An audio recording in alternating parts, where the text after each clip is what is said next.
Hello friends, welcome to our channel नई हिंदी कहानियाँ bye निधि। आज की कहानी है कच्ची उम्र की सुहागरात। अगर कहानी आपको अच्छी लगे तो लाइक करें, शेयर करें और नई हिंदी कहानियाँ बाय निधि चैनल को सब्सक्राइब करें।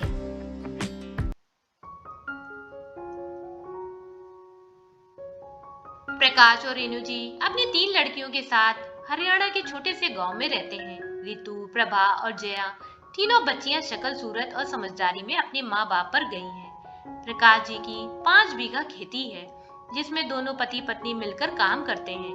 रितु की उम्र 10 वर्ष, प्रभा की 8 वर्ष और जया की 5 वर्ष है। प्रकाश जी की और कोई भी आमदनी का साधन नहीं है। रितु और प्रभा पास के प्राथमिक विद्यालय में पढ़ने जाती हैं। पूरा परिवार अपनी छोटी छोटी खुशियों में बहुत खुश था। प्रकाश जी रेनू से कहते हैं, रेनू, परिवार की मजबूरियों की वजह से हम लोग तो पढ़ लिख नहीं पाए, पर हम अपनी लड़कियों को जरूर पढ़ाएंगे। रेनू जी कहती हैं, हाँ, हम अपनी बच्चियों को खूब पढ़ाएंगे और इतना काबिल बनाएंगे कि वो हमारी तरह अंगूठा छाप ना रह जाएं। पर नियति को कुछ और ही मंजूर था। प्रकाश जी की उनके चचेरे भाई प्रताप ने हत्या कर दी।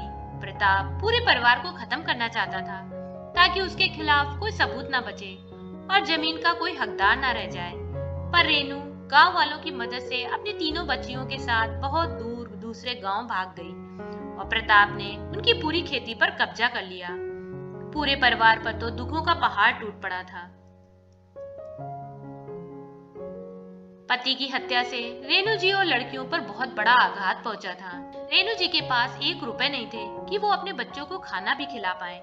किसी तरह अपने चांदी के जेवर बेचकर रेणु जी ने कुछ दिन के खाने का इंतजाम किया। रेणु जी, रितु और प्रभा खेतों में काम करने लगी और जया बहुत छोटी थी, इसलिए वो वहीं बैठी मिट्टी में खेलती रहती। रेणु जी अपने घर की बर्बादी देखकर सिर्फ रोती रहती। उन्होंने क्या सोचा था और क्या हो गया। ऐसे ही कुछ महीने बीत गए।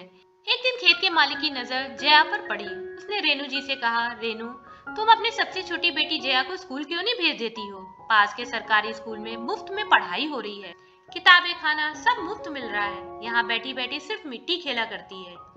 अभी तो तुम्हारा किसी काम में हाथ भी नहीं बटा सकती।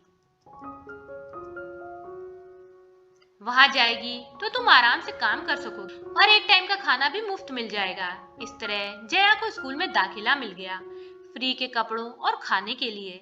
जया पढ़ने में होशियार थी। कक्षा में जो भी सिखाया जाता सब सीख लेती थी। जया के सभी अध्यापक उससे काफी खुश रहते और जया को आगे बढ़ने की सीख देते। ऐसे ही कुछ साल निकल गए। रितु 14 साल की हो गई। रेनी जी को अपनी लड़कियों की शादी की चिंता सताने लगी। आज भी नीचे तबके के लोगों में लड़की की कच्ची उम्र में शादी कर दी जाती है। रेणु जी के जो हालात कुछ साल पहले थे वही आज थे।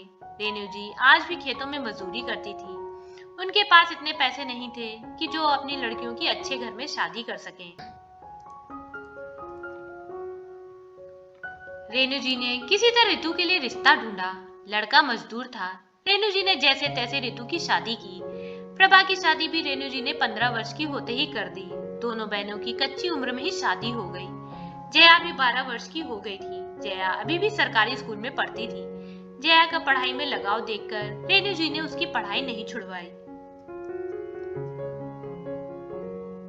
जया भी स्कूल के बाद माँ की मदद करवाती। इसी तरह जया ने 12वीं का एग्जाम पास कर लिया और पूरे स्कूल में अव्वल आई। तभी गांव के प्रधान ठाकुर रघुवेंद्र प्रताप सिंह ने जया को अव्वल आने पर सम्मानित किया। जया जितनी पढ़ने में अव्वल थी उतनी देखने में बहुत सुंदर। उसका गोरा चेहरा, रेशम से बाल, हिंडने की चाल और उसके गुलाब की पंखुड़ी जैसे होठ किसी का भी मन मोहने के लिए काफी थे। ठाकुर रघुवेंद्र प्रताप को जया एक बार में भाग गई। कार्यक्रम से लौटने के बाद ठाकुर जी के दिलो दिमाग में तो बस जया ही छाई रहती। ठाकुर जी जया से शादी करना चाहते थे। हालांकि ठाकुर जी पहले से शादीशुदा थे। उनकी पत्नी कई साल पहले चल बसी। उनका एक लड़का ठाकुर वीरेंद्र प्रताप सिंह है जो अपनी पत्नी और बच्चों के साथ शहर में रहता है। कभी कभार अपने पिता से मिलने आता है। ठाकुर जी ने अपने चमचों से रेणु जी के पास शादी का प्रस्ताव भिजवाया। रेणु जी को जैसे ही पता चला कि ठाकुर के घर से उनकी बेटी के लिए रिश्ता आया है, तो वो खुशी से फूली नहीं समाई। उन्होंने लड़के का पूछा तो उनकी खुशी मातम में बदल गई। रेणु जी को कुछ समझ नहीं आ रहा था, आखिर वो ठाकुर जी के रिश्ते को मना कैसे करें, क्योंकि ठाकुर बहुत ही खतरनाक था। जो उसकी बात नहीं मानता था, उसको अपनी जान से हाथ धोना पड़ता था। रेणु जी तो खून के आंसू रो रही थी। अपनी 16 साल की लड़की की शादी वो 55 साल के बुढ़े से कैसे करेंगी। रेणु जी ने सोचा अगर वो गांव से चुपचाप भाग जाए तो। पर ठाकुर के आदमी रेणु जी के घर पर 24 घंटे निगरानी रखे हुए हैं, ताकि रेणु जी अपनी लड़की के साथ भागने की कोशिश ना करें। ठाकुर ने रेणु जी को हवेली बुलवाया और शादी की तैयारी के लिए उन्हें ढेर सारे पैसे दिए। ठाकुर ने रेणु जी को इतने पैसे दिए थे जिसमें उनका बुढ़ापा भी सुधर जाएगा और उन्हें जिंदगी भर काम करने की जरूरत नहीं पड़ेगी। ठाकुर जी रेणु से कहते हैं जया को बताने की जरूरत नहीं है कि उसकी शादी मुझसे हो रही है। उसको बोल देना ठाकुर के लड़के के साथ उसकी शादी हो रही है। रेणु के पास हाँ में सर हिलाने के अलावा कोई रास्ता नहीं था। रेणु जी को अब समझ आ गया था कि वो ठाकुर से भाग नहीं सकती। वो अपनी बेटी को वो भविष्य देने जा रही थी जिसका उन्होंने कभी कल्पना भी नहीं की थी। इधर इन सब बातों से बेखबर जया अपनी शादी के सपने देख रही थी। जया बहुत खुश थी। उसकी शादी ठाकुरों में हो रही थी। उसकी दोनों बहनें घर आ गई थी। ठाकुरों की तरफ से आए हुए जेवरों, कपड़ों, साड़ियों के भंडार देखकर दोनों बहनें जया को बहुत किस्मत वाली बता रही थी। पर असलियत तो रेणु जी ही जानती थी कि उनकी बेटी जो सपने देख रही है वो कभी पूरे नहीं होंगे। आखिर शादी का दिन आ गया। ठाकुर ने शादी की तैयारियों में शादी में ठाकुर के सभी रिश्तेदार, दोस्त और आसपास के गांव के ठाकुर भी शामिल हुए थे।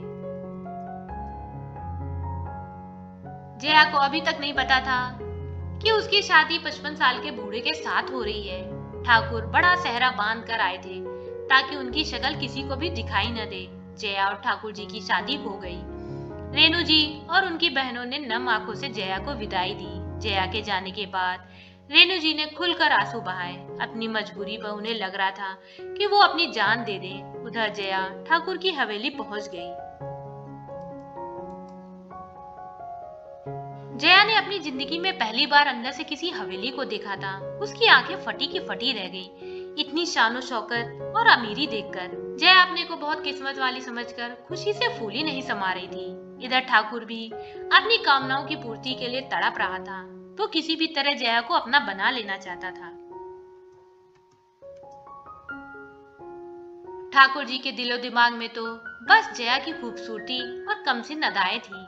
प्रेम की भावनाओं से तो उन्हें मतलब ही नहीं था। जया अपने सुनहरे भविष्य के सपनों में खोई अपने कमरे के बिस्तर पर बैठकर ठाकुर जी का इंतजार करने लगी। जया ने लंबा सा घूंघट कर रखा था। कुछ देर बाद ठाकुर जी शराब के नशे में जया के कमरे में आते हैं। ठाकुर जी नशे में झूम रहे थे। तभी वो जया के करीब आकर बैठ जाते हैं। जया शर्म से अपनी आंखें बंद कर लेती है और पीछे खिसकने लगती है। जया की इन्हीं अदाओं के तो ठाकुर जी दीवाने हैं। तभी ठाकुर जी जया का घूंघट उठा देते हैं और जया आंखें खोल कर देखती है तो सामने ठाकुर जी को देखकर उसकी आंखें आश्चर्य से फटी की फटी रह जाती हैं और वो चिल्लाने लगती है, ठाकुर जी आप यहाँ क्या कर रहे हैं? ठाकुर जी कहते हैं, मैं तुम्हारा दूल्हा हूँ, तुम्हारी शादी मुझसे हुई है। जया कहती है, क्या? मगर मेरी शादी तो आपके बेटे से हुई है। ठाकुर जी कहते हैं, तुम्हारी माँ को झूठ बोलने के लिए मैंने ढेर सारे पैसे दिए हैं। अब तुम मेरी पत्नी हो और तुम्हारे तन और मन पर सिर्फ मेरा हक है। फिर ठाकुर जी प्यासी निगाहों से जया की तरफ बढ़ते हैं। जया गिड़गिड़ाने लगती है, मुझे छोड़ दीजिए, मुझे छोड़ दीजिए, मैं आपकी बेटी की उम्र की हूँ। ठाकुर जी घिनौनी हंसी हंस रहे थे। जया को समझ नहीं आ रहा था उसे पति के रूप में जो इंसान मिला है वो उसे स्वीकार करे कि नहीं।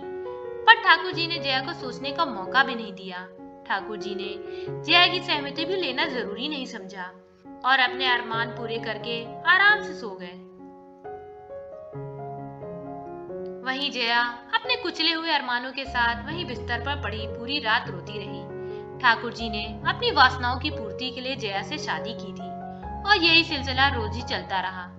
जया तो बस एक इस्तेमाल का सामान बन गई थी। अब यही उसकी दिनचर्या थी। दिन में वो हवेली की ठकुराइन और रात में इस्तेमाल का सामान। ऐसे ही 6 माह निकल गए। जया इस नरक भरी जिंदगी से ऊब चुकी थी। जया इस नरक भरी जिंदगी से ऊब चुकी थी।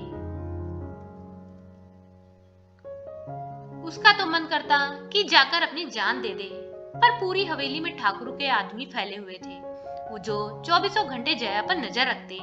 पर एक दिन किसी तरह सबसे नजर बचाकर जया हवेली की छत पर जा पहुंची और कूदकर अपनी जान देने की कोशिश करने लगी।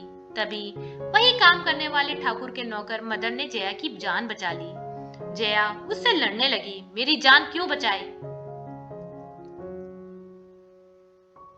मुझे मर जाने देते, मैं जिंदा नहीं रहना चाहती हूँ। मदन कहता है, जैसे तुम यहाँ कैद हो वैसे मैं भी यहाँ कैद हूँ। जान देना किसी समस्या का हल नहीं है। जया अपने आंसू पोंछकर मदन की बातें ध्यान से सुनने लगी। मदन कहता है, जिस तरह तुम यहाँ पर ठाकुर की गुलामी करने को मजबूर हो, वैसे ही मैं भी मजबूर हूँ। मैं भी यहाँ कैद हूँ। मेरे पिता ने ठाकुर से कर्ज लिया था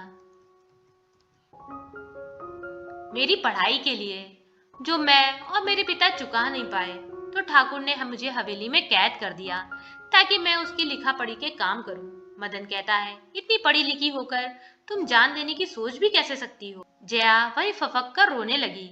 जया मदन को बताती है, मुझसे धोखे से शादी की गई है।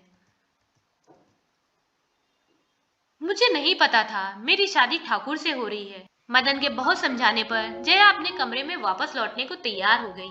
जया को जैसे डूबते में तिनके का सहारा मिल गया था, जिससे वो अपने दुख दर्द बांट सकती थी। मदन और जया की दोस्ती बढ़ती जा रही थी। फिर एक दिन हवेली में बहुत हलचल थी। तभी हवेली के नौकरों से जया को पता चला ठाकुर जी की बहन हवेली आ रही है। ठाकुर जी की बहन शीला बहुत ही विनम्र और शालीन स्वभाव की थी। कहीं से भी वो ठाकुर जी की बहन लगती नहीं थी। जब हवेली आई तो उनका काफी भव्य स्वागत हुआ। शीला जी जया से भी मिली। उन्हें तो यकीन ही नहीं हुआ कि ठाकुर जी इतनी कम उम्र की लड़की से शादी कर सकते हैं। शीला जी जया से मिली तो उसका मुरझाया हुआ सा चेहरा और उसके दबे हुए स्वर से वो सब कुछ समझ गई। शीला जी जया से पूछती हैं कि तुम खुश हो? तो जया अपने आंसू रोक नहीं पाई।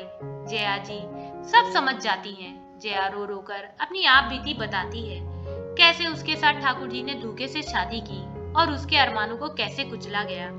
शीला जी की आंखों में आंसू आ जाते हैं और वह जया को अपने गले लगा लेती। कुछ ही दिनों में शीला जी और जया में अच्छी दोस्ती हो गई थी। शीला जी को जया की मासूमियत और उसकी कच्ची उम्र पर बहुत तरस आता था। वो जया की मदद करना चाहती थी। वो मनी मन जया को इस नर्क से छुटकारा दिलाना चाहती थी, पर कैसे उन्हें समझ नहीं आता था। एक दिन जया शीला जी को मदन के बारे में बताती है। शीला जी मदन को बुलवाती हैं और अकेले में पूछती हैं, क्या मदन तुम जया से प्यार करते हो? मदन सकपका जाता है और कुछ बोल नहीं पाता। जया और मदन सुख दुख के साथी तो थे, मगर मदन ने ऐसा जया के लिए कुछ भी महसूस नहीं किया था। शीला जी मदन से कहती है, अगर तुम जया का जिंदगी भर साथ देने का वादा करो तो मैं तुम दोनों को यहाँ से बाहर निकलवा सकती हूँ। मदन शीला जी से कहता है, शीला जी मुझे नहीं पता मैं जया को प्यार करता हूँ कि नहीं, पर मैं ये जानता हूँ हम दोनों सुख दुख के साथी हैं और मैं जया का पूरी जिंदगी ख्याल रख सकता हूँ। अब शीला जी जया और मदन को हवेली से निकलवाने में जुट गई।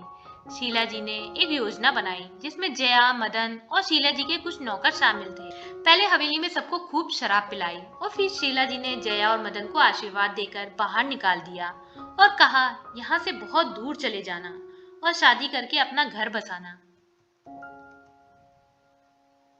जया और मदन दोनों ने शीला जी के पैर छुए और तुरंत कार से बहुत दूर निकल गए।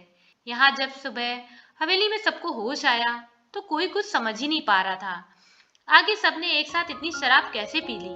उधर ठाकुर जी को जया कहीं नहीं दिखती है तो वो नौकरों को पूरी हवेली में ढूंढने के लिए भेजते हैं, पर सभी नौकर आकर बताते हैं ठाकुराइन कहीं नहीं है। थोड़ी देर में सबको पता लग जाता है